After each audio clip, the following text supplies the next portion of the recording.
আৰু তেওঁৰ পুত্ৰ বিশ্বজিতক এবাৰ মই কঠোৰভাৱে পৰীক্ষা কৰি চাব। কৃষ্ণ হৰি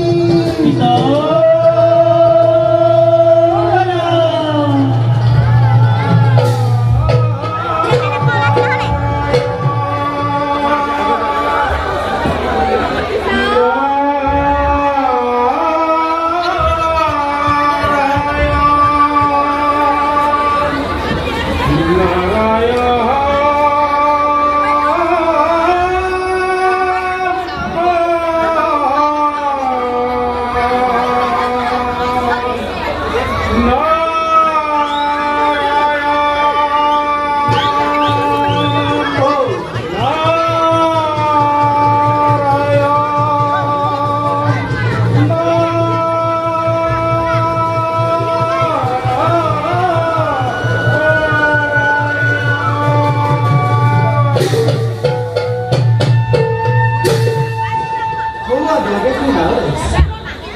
তেখেতৰ ফটোৱাই এই কাৰ্য সমাধান কৰিব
তোমাৰ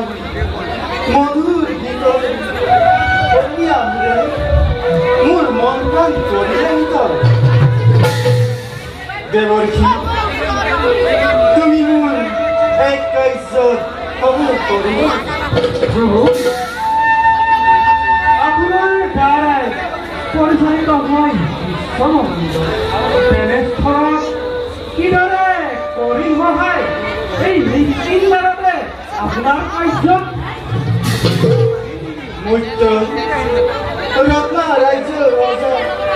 বিজয় সিংহ আৰু তেওঁৰ পুত্ৰ বিশ্বজিতক এবাৰ মই কঠোৰভাৱে পৰীক্ষা কৰিব লাগিব